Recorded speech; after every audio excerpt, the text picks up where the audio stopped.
The 12A podcast presents How to Get to Second Base for $1.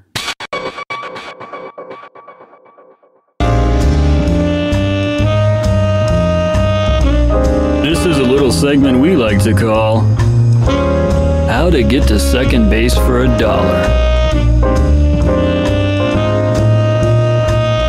Oh yeah. Hello, I'm your host Steve, and this is How to Get to Second Base for $1, or what I usually do on the weekend at Redbox to try and make it with my wife.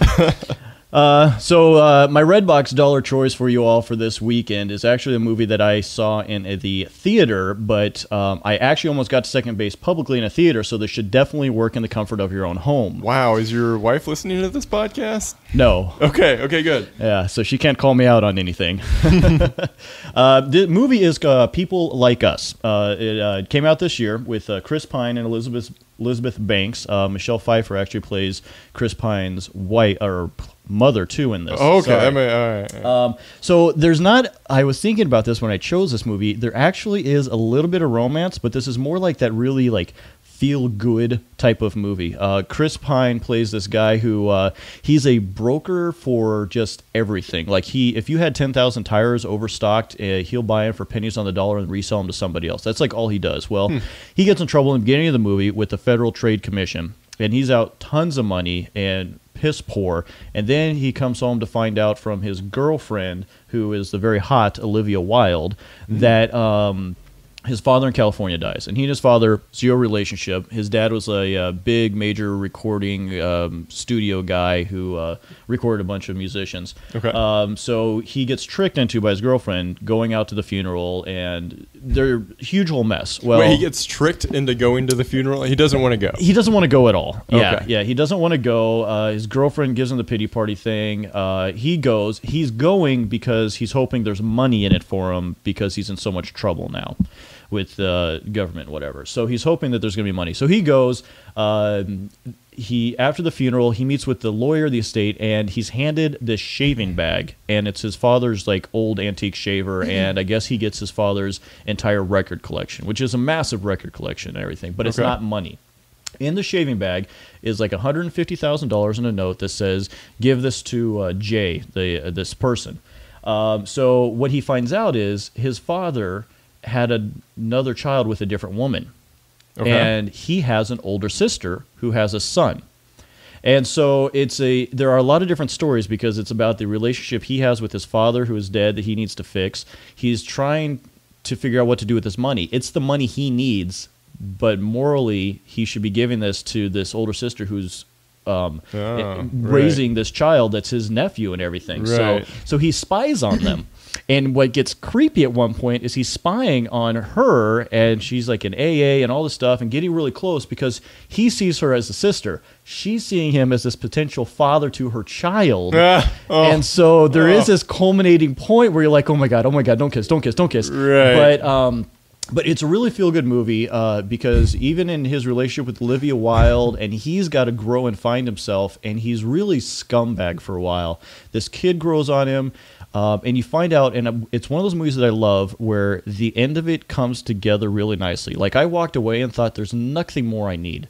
Nothing at all. It ends with a grainy film thing that's a old footage that you find out something about the two of them as brother and sister that you didn't know at all. And the father the whole time, who you think is this complete douchebag, is actually a really great guy, and he just loved his children. But both of them as kids, as adults, say, my dad was never around. All I remember is him walking away. All he ever do is his music. But then at the end, they realized, no, their dad was doing all this stuff to make sure that they knew each other as siblings in the end. And so it's a really good feel-good movie. The romance part would come from Chris Pine and Olivia Wilde, and they end up making these right choices for each other. But it's really just about, it's like this bond of family thing and stuff. And you really I felt really good leaving the theater on this. And so that's my choice for How to Get to Second Base for $1 for the weekend. I'm guessing there's a point in this movie where your girl's starting to soften up a little bit, and you can put the moves on your wife.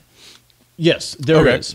Yeah, there is a point, and the problem is, and this is where it gets creepy, because It's not. It's the point with Chris Pine. He's the one that you're following the whole time, and it's not with Elizabeth Banks, obviously, because he's playing his sister, even though she doesn't know it. Okay, good. So this isn't one of those movies where we're rooting for the laws to change on marrying your sister. Right. Okay, good. Not one of those. You're rooting for him to just come out on top and be like the relationship with his mom and his girlfriend.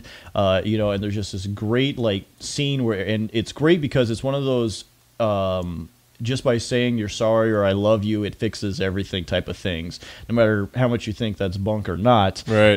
It's just a really feel good. Like there's no way you couldn't be holding a girl's hand on the couch, and getting closer and closer as this movie grows on. So, okay, yeah. All right, yeah, and you will not fall asleep on each other because of boredom. So, okay. Yeah. And I was wondering, do you have a wine selection for this movie? My wine selection for this is probably going to be a really good. You know what? I would probably go with a Moscato. Moscato? Yeah, a good Moscato. It's Moscato has got a good like peach aftertaste flavor. Right. I got to look it up. There's a really good Moscato I like from a specific area. But any Moscato is going to be good. Nice peach aftertaste, really fruity. You got to be careful with it. You can drink a whole bottle by yourself and not realize it. It's like delicious juice. Really? And then you can't walk anymore. How do you spell Moscato? Moscato. Okay. Yes. That is in my wine queue.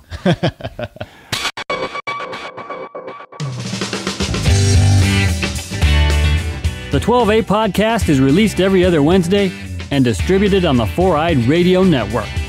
To learn more about the podcast, check out 12aproductions.com.